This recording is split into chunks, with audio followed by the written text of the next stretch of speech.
Sir ಹೇಳಿದ್ರು difference ಇದೆ. ಏನು ಸೋಷಿಯಲ್ ಮೀಡಿಯಾ ಮೇಲೆ ಏನಾದ್ರು ಕಂಪ್ಲೇಂಟ್ ಕೊಡ್ಬೇಕಂದ್ರೆ ಪೊಲೀಸ್ ಸ್ಟೇಷನ್ಗೆ ಹೋಗಿ ಕಂಪ್ಲೇಂಟ್ ಕೊಟ್ರೆ ನಮಗೆ ಅವ್ರು ತಗೊಳ್ಳಲ್ಲ, ಕಾಮನ್ ಮ್ಯಾನ್ ನಾವು ಅಂತ ಎಕ್ಸಾಕ್ಟ್ಲಿ ತಗೊಳ್ಳಲ್ಲ ಮ್ಯಾಮ್. ಒಂದು ಟ್ರೋಲ್ ಆಯ್ತು ಮ್ಯಾಮ್ ರೀಸೆಂಟ್ ಆಗಿ ಬಾಸ್ ಬರ್ಡೇ ಟೈಮ್, ನಮ್ಮ ಸುಬಿಸರ್ ಬರ್ಡೇ ಟೈಮಲ್ಲಿ. ಅವಾಗ ಒಂದು ವಿಡಿಯೋಗೆ ಒಂದು ಲೇಡಿ ಮಾತಾಡಿರೋದಕ್ಕೆ ಅವರು ಇಂಥ ನಟ ಅಂತ ಮೆನ್ಷನ್ ಮಾಡಿರಲ್ಲ, ಬಟ್ ಅದಕ್ಕೆ ಏನ್ ಮಾಡ್ತಾರೆ ಅವರ ದರ್ಶನ್ ಫ್ಯಾನ್ಸ್ ಏನ್ ಮಾಡ್ತಾರೆ, ಅದು ಕೆಲವ್ರು ಇರ್ತಾರಲ್ಲ ಕಿಡಿಗೇಡಿಗಳು ಅಂತೀವಲ್ಲ ಅಂತವ್ರು ಏನ್ ಮಾಡ್ತಾರೆ, ಅದಕ್ಕೊಂದು ಕಾಮೆಂಟ್ಸ್ ಮಾಡ್ತಾರೆ. ಅದನ್ನ ವಿಡಿಯೋ ಎಡಿಟ್ ಮಾಡಿಬಿಟ್ಟು ಅವರೊಂದು ಕೆಟ್ಟ ಪದಗಳನ್ನ ಉಪಯೋಗಿಸಿದ್ದಾರೆ ದರ್ಶನ್ ಸರ್ ಆಡಿಯೋ ರೆಕಾರ್ಡಿಂದ. ಆ ರೆಕಾರ್ಡ್ನ ಆ ಹುಡುಗಿ ಇದಕ್ಕೆ ಇದ್ ಮಾಡ್ಬಿಟ್ಟು ಏನು ಮಾಡಲ್ಲ, ಅಷ್ಟನ್ನ ಅವಳು ಏನ್ ಮಾತಾಡಿದ್ರೆ ಅದನ್ನ ಕ್ರಾಪ್ ಮಾಡ್ತಾರೆ. ಅದು ಮುಂದಿನ ಇವ್ರ ಪದಗಳ ಬಳಕೆನ ಹಾಕಿದ್ದಾರೆ. ಅದಕ್ಕೊಂದು ಕಾಮೆಂಟ್ಸ್ ಹಾಕ್ತಾರೆ, ಇವಳು ಮೆಜೆಸ್ಟಿಕ್ನವಳು, ಇವಳು 100 ರೂಪಾಯಿಗೆ ಸಿಕ್ಕಿದ್ಲು ಅಂದ್ರೆ. ಈಗ ನಾನು ಕೇಳೋದೇನ್ ಗೊತ್ತಾ, ನಾವು ಅವ್ರನ್ನ ಪೊಲೀಸ್ ಸ್ಟೇಷನ್ಗೆ ಕಂಪ್ಲೇಂಟ್ ಕೊಟ್ರೆ ಏನಂತಾರೆ, ಮೇಡಮ್ ಇದು ಸೈಬರ್ ಕ್ರೈಮ್, ಇದು ನಾವೇನು ಸೈಬರ್ ಕ್ರೈಮಿಗೆ ಕಂಪ್ಲೇಂಟ್ ಕೊಟ್ರು ಮೇಡಮ್ ಇದು ನಾವೇನು ಮಾಡಕ್ಕಾಗಲ್ಲ, ನೀವು ರಿಪೋರ್ಟ್ ಮಾಡಿಸಿ ಶೇರ್ ಮಾಡಿ. ಅಲ್ಲಿ ನಾವು ಶೇರ್ ಮಾಡ್ತಾ ಅವ್ನಿಗೆ 1K ಇದ್ರೆ 50K ಹೋಗುತ್ತೆ. ಅದು ಅಲ್ಲಿಂದ ಇಲ್ಲೇ ತಲುಪತ್ತೆ.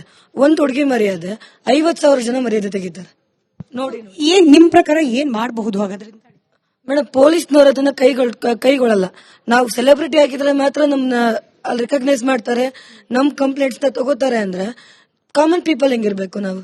ಒಂದು ಕಾಲದಲ್ಲಿತ್ತು ಸರ್, ಒಂದು ರಾಜ್ಕುಮಾರ್ ಸರ್ ಅವರಂತವ್ರು ಇದ್ದಾಗ ಒಂದು ಕರೆ ಕೊಟ್ಟಾಗ ಇಡೀ ಚಿತ್ರರಂಗ ಒಟ್ಟಿಗೆ ನಿಂತಿತ್ತು. ಇವತ್ತೆಲ್ಲಿದೆ ಸರ್ ಆ ಮೌಲ್ಯಗಳು?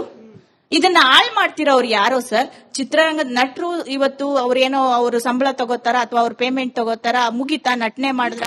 ಅದಕ್ಕೆ ಜವಾಬ್ದಾರಿ ಇದೆ, ಆ ನಟರಿಗೂ ಸಹ ಜವಾಬ್ದಾರಿ ಇದೆ, ಸಮಾಜವನ್ನ ಒಟ್ಟಿಗೆ ತಗೊಂಡೋಗೋ ಜವಾಬ್ದಾರಿ. ಏನ್ ಮಾಡ್ತಿದ್ದಾರೆ ಸರ್? ನಟನೆ ಯಾರು ನೋಡ್ತಿದ್ದಾರೆ? ಜನಸಾಮಾನ್ಯರೇ ಅಲ್ವಾ ನೋಡ್ತಿರೋದು? ಇದಕ್ಕೆ ಪೂರಕವಾಗಿ ಅವ್ರು ಹೇಳ್ದ ಹಾಗೆ ಹಿಂದೆ ಅನ್ನೋರು ಇರ್ಬೇಕಾದ್ರೆ ಅಂಬರೀಶ್ ಅವ್ರು ಇರ್ಬೇಕಾದ್ರೆ ಇದಕ್ಕೆ Narasimhalu sir, Ganesh sir, Prashanth sir 3 ಜನ ಉತ್ತರ ಕಂಡ್ರೆ ಇಷ್ಟ ಇಲ್ಲ ನಂದೇನೋ ಒಂದೇನೋ ಪರ್ಸನಲ್ ಆಗಿ ಇಲ್ಲ ಇಲ್ಲ ಇಲ್ಲ ನನ್ನ ಪ್ರಶ್ನೆ ಕೇಳಿಸ್ಕೊಳ್ಳಿ ಸಂಪರ್ಗಿ ಸರ್. ಅದಕ್ಕೆ ಸಂಪರ್ಗಿ sir, I'm not going there. ನನ್ನ ಪ್ರಶ್ನೆ ಕೇಳಿಸ್ಕೊಳ್ಳಿ. This is a very damn serious question. ಕೇಳಿಸ್ಕೊಳ್ಳಿ ಸಂಪರ್ಗಿ ಸರ್, ಫಸ್ಟ್ ಪ್ರಶ್ನೆ ಕೇಳಿಸ್ಕೊಂಬಿಡಿ. ಅಂಬರೀಶ್ ಅವ್ರು ಇದ್ದಾಗ ಅಥವಾ ಅಣ್ಣ ಅವ್ರು ಇದ್ದಾಗ ಅವ್ರು ಏನಾದ್ರೂ ಒಂದು ಮಾತು ಹೇಳಿದ್ರೆ ಅದನ್ನ ಕೇಳಲಿಕ್ಕೆ ಅವ್ರ ಕೈ ಕೆಳಗಡೆ ಅಥವಾ ಅವರ ಸಮಾನವಾಗಿದ್ದ ಎಲ್ಲಾ ನಟರು ರೆಡಿ ಇದ್ರು. ಬಟ್ ಇವತ್ತು ಎಲ್ಲಿದೆ ಸರ್? ಎಲ್ಲಾ ಹೀರೋಗಳಿಗೂ ಕೂಡ ಪೀಕ್ ಲೆವೆಲ್ ಈಗೋ. ಅವ್ನು ಹೇಳಿದ್ ನಾನ್ ಯಾಕೆ ಕೇಳಬೇಕು, ನಾನ್ ಹೇಳಿದ್ ಅವ್ನು ಯಾಕೆ ಕೇಳಬೇಕು? ಈ ಈಗೋ ಬಿಟ್ಟು ಚಿತ್ರರಂಗದಲ್ಲಿರುವ ಹಿರಿಯರ್ ಯಾರಾದ್ರೂ ಒಬ್ರು ಮಾತನ್ನ ನಾವೆಲ್ಲರೂ ಕೂಡ ಬಾಯಿ ಮುಚ್ಕೊಂಡು ಕೇಳ್ತೀವಿ. ಇದೆಯಾ ಸರ್? ಇಲ್ಲ, ಅವತ್ತಿನ ಸ್ಥಿತಿ ಇವತ್ತಿಲ್ಲ. ಮೇಡಮ್ ಕರೆಕ್ಟ್ ಆದ ಕ್ವಶನ್ ಕೇಳಿದ್ದಾರೆ. ಆದ್ರೆ ಇವತ್ತು ಶಿವಣ್ಣನ್ನು ಮುಂದೆ ಇಟ್ಕೊಂಡು ಕೆಲವೆಲ್ಲ ಮಾಡ್ತಾ ಇದೀವಿ ಮೇಡಮ್. ಒಂದ್ ದಾರಿಗೆ ಬರುತ್ತೆ, ಎಲ್ಲರೂ ಅವ್ರ ಅಡಿಯಲ್ಲಿ ಬರೋ ತರ ಮಾಡ್ತಾ ಇದೀವಿ ಮೇಡಮ್. ಆಗತ್ತೆ ಮೇಡಮ್. ಮೊದಲಿನ ಪರಿಸ್ಥಿತಿ ಇವತ್ತು ಮತ್ತೆ ಮರುಕಳಿಸುತ್ತೆ, ಖಂಡಿತ ಆಗತ್ತೆ ಮೇಡಮ್. ಮುಂದಾಳತ್ವ ಅನ್ನೋದು ಯಾರ್ದಾದ್ರೂ ಬೇಕು ಸರ್ ಕನ್ನಡ ಚಿತ್ರರಂಗಕ್ಕೆ. ಬಟ್ ಮುಂದೆ ಬರ್ತೀನಿ ಅನ್ನೋರ್ನ ಎಲ್ಲರೂ ಒಪ್ಪೋ ಮನಸ್ಥಿತಿಲಿ ಇಲ್ಲ ಇವತ್ತು. ಮುಂದೆ ಬರಕ್ಕೆ ಈಗ ಶಿವರಾಜ್ ಕುಮಾರ್ ಇದ್ದಾರೆ, ಹಿರಿಯರಿದ್ದಾರೆ, ಹಂಸಲೇಖ ಇದ್ದಾರೆ, ಹಿರಿಯರಿದ್ದಾರೆ. ಇವ್ರು ಏನು ಹೇಳಿದ್ರಲ್ಲ ವಿಷಯ, I am A victim of social media bullying. 4 FIR ಮಾಡಿದ್ದಾರೆ, 4ರಲ್ಲೂ ಅರೆಸ್ಟ್ ಆಗಿದ್ದಾರೆ. ಯಾಕೆ? ಯಾವತ್ತು ನಾನು ರೇಣುಕಾಸ್ವಾಮಿ ಪರ ನಿಂತ್ಕೊಂಡಾಗ ನಮ್ಮ ಮನೆ ಮುಂದೆ ಬಂದು ಆಯ್ತಾ, ಸೊ ಇದೇ ಮೈಂಡ್ ಸೆಟ್ ಇದೆಯಲ್ಲ, ಇದೇ ಮೈಂಡ್ ಸೆಟ್, ಮತ್ತೆ ಒಗ್ಗಟ್ಟಿಗೆ ವಾಪಸ್ ಬರ್ತಾ ಸಮಾಧಾನ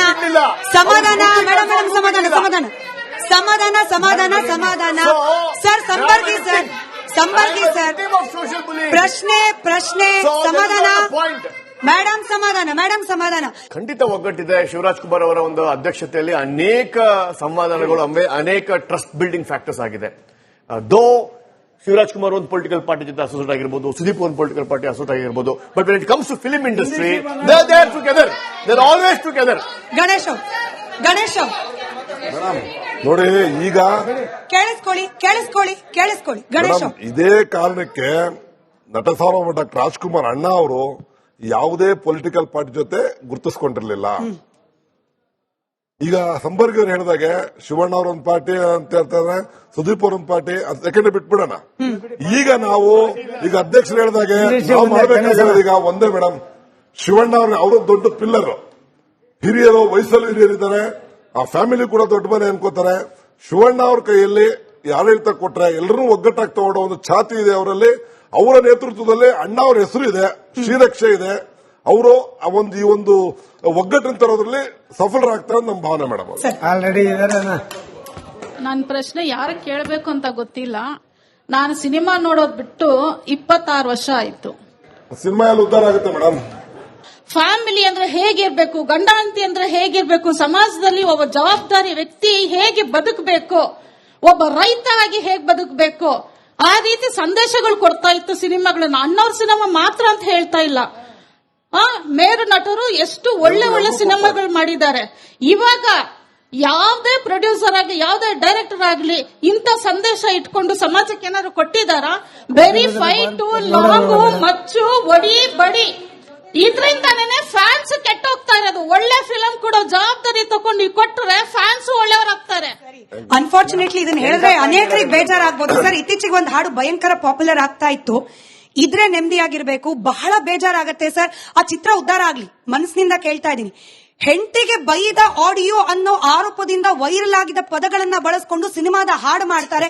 ಅನ್ಫಾರ್ಚುನೇಟ್ಲಿ ಅದೇ ಹೆಂಡತಿ ಕುತ್ಕೊಂಡು ಆ ಚಿತ್ರ ನೋಡ್ತಾರೆ. ನಮ್ ಕಲ್ಚರ್ ಎಲ್ಲಿಂದ ಎಲ್ಲಿಗೆ ಹೋಗಿದೆಯೋ ದೇವರಿಗೆ ಪ್ರೀತಿ sir. Culture of cinema Ganesh ಅವರಾದ್ರೂ ಹೇಳ್ಬೋದು ಅಥವಾ ಇವರಾದ್ರೂ. ಮೇಡಮ್ ಅವ್ರು ಹೇಳಿದಾಗ ನಿಜವಾಗ್ಲೂ ಈಗ ಒಳ್ಳೆಯ ಸದಭಿರುಚಿ ಚಿತ್ರಗಳು ಬರ್ತಾ ಇಲ್ಲ.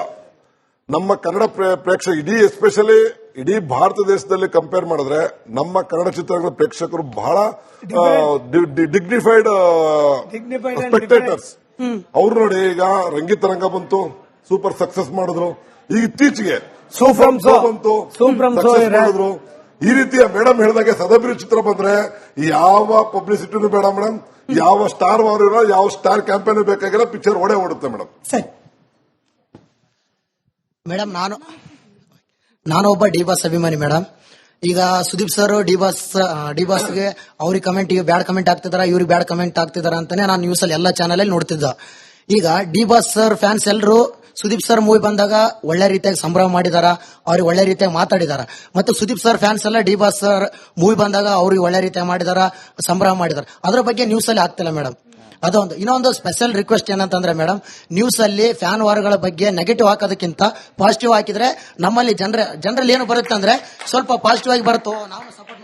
Media is a mirror sir. ನಿಮಗೆ ಗೊತ್ತಿದೆಯೋ ಇಲ್ವೋ, ಸಮಾಜ ಹೆಂಗಿದೆ ಅದನ್ನೇ ನಾವು ತೋರ್ಸಕ್ಕಾಗೋದು.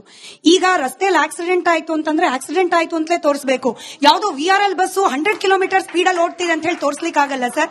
ಹಾಗಾಗಿ ಈ ಅಭಿಮಾನ ನೀವು ಹೇಳ್ದಂಗೆ ಪೂರಕವಾಗಿ ಸಪೋರ್ಟಿವ್ ಆಗಿ ಜಾಸ್ತಿ ಕಾಣಿಸಿದ್ರೆ ನಾವು ಅದನ್ನೇ ತೋರಿಸ್ತೀವಿ. ಅಂಡ್ ನಿಮ್ಮ ಮಾತಲ್ಲಿ ನನಗೆ ಬಹಳ ಇಷ್ಟ ಆಗಿದ್ದಂದ್ರೆ, ನೀವು ದರ್ಶನ್ ಅವರ ಅಭಿಮಾನಿ ಆಗಿದ್ರು ಕೂಡ ಸುದೀಪ್ ಸರ್ ಅಂದ್ರಿ ಸರ್. ನಿಮ್ಮಲ್ಲಿರುವ ಈ ಒಳ್ಳೆ ಮನಸ್ಸು ಎಲ್ಲಾ ಅಭಿಮಾನಿಗಳಿಗೆ ಬಂದ್ರೆ ಅಷ್ಟೇ ಸಾರ್ಥಕ. ಕನ್ನಡಕ್ಕೆ ಫಸ್ಟ್ ಕೊಡುಗೆ ಯಾರು ಕೊಟ್ಟಿದ್ದಾರೆ, ಯಾರು ಒಳ್ಳೇದು ಮಾಡಿದ್ದಾರೆ ಅಂತವ್ರನ್ನ ನೀವು ಮೇಲೆ ಕರ್ಕೊಂಬಂದ್ರೆ ಎಲ್ಲರಿಗೂ ಒಳ್ಳೇದಾಗುತ್ತೆ ಅಂತ ನಂದೊಂದು. ಈ ವಾರ್ ಅನ್ನೋದು ಬಹುಶಃ ಸಂಜಯ್ ಅವರು ಉತ್ತರ ಕೊಡ್ಲಿ. ವಾರ್ ಅನ್ನೋದು ಸಿನಿಮಾವನ್ನ ಸೆಲೆಬ್ರೇಟ್ ಮಾಡೋದ್ರಲ್ಲಿ ಇರ್ಲಿ, ಅದ್ರ ಬದಲಿಗೆ ಪರಸ್ಪರ ದ್ವೇಷ ಹೆಚ್ಚು ಮಾಡೋದ್ರಲ್ಲಿ ಬೇಡ ಅನ್ನೋದು ಅವ್ರ ಕಳಕಳಿಯ. ನಾನು ಅದೇ ಮೇಡಮ್ ಹೇಳ್ತಿರೋದು, ನಾನು ಬೇರೆ ಹೇಳೇ ಇಲ್ಲ. ನಾನು ಹೇಳ್ತಿರೋದು ಅದೇ ವಿಷಯನೇ.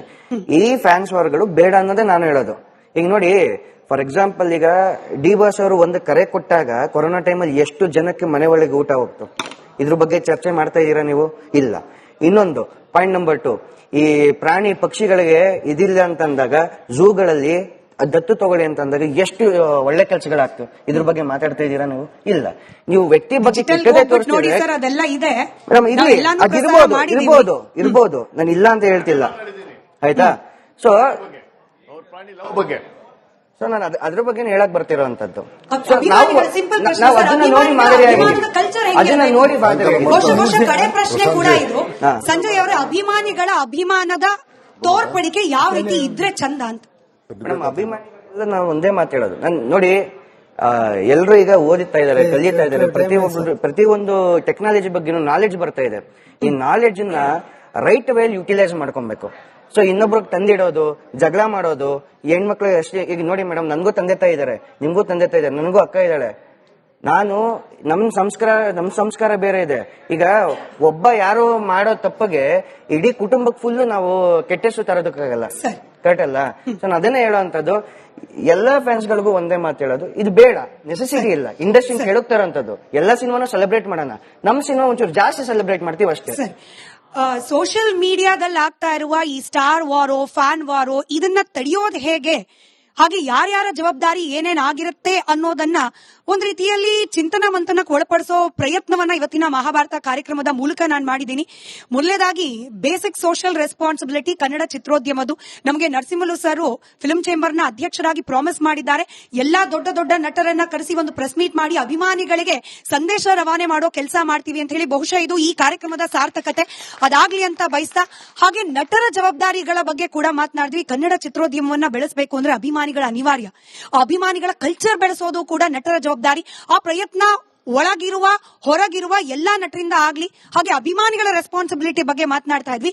ನಾನು ಕೆಟ್ಟ ಕಾಮೆಂಟ್ ಹಾಕಿಲ್ಲ, ನಾನು ಒಳ್ಳೆ ಅಭಿಮಾನಿ ಅಷ್ಟು ಮಾತ್ರ ಅಲ್ಲ, ನನ್ನ ನೆಚ್ಚಿನ ನಟನ ಹೆಸರಲ್ಲಿ ಯಾವನಾದ್ರೂ ಕೆಟ್ಟ ಕಾಮೆಂಟ್ ಹಾಕ್ತಿದ್ರೆ ಅವನ ವಿರುದ್ಧ ನಾನು ಇಂಡಿವಿಜುವಲ್ ಆಗಿ, ಫ್ಯಾನ್ ಅಸೋಸಿಯೇಷನ್ ಅಲ್ಲ ಸರ್, ನಾನು ಅಭಿಮಾನಿಯಾಗಿ ಇವನ ವಿರುದ್ಧ ನನ್ನ ಕೈಯಲ್ಲಿ ಏನ್ ಸಾಧ್ಯನೋ ಆ ಕ್ರಮ ಕೈಗೊಳ್ತೀವಿ ಅನ್ನೋ ಪ್ರಯತ್ನ ಅಟ್ಲೀಸ್ಟ್ ಇವತ್ತಿನಿಂದ ಪ್ರಾರಂಭವಾಗ್ಲಿ. ಚಂದನವನವಾಗೋ ನಿಟ್ಟಿನಲ್ಲಿ ನಾವು ಮಾಧ್ಯಮವಾಗಿ ಏನ್ ಮಾಡಬಹುದು ಆ ಪುಟ್ಟ ಪ್ರಯತ್ನವನ್ನ ಮಾಡ್ತಿದ್ವಿ.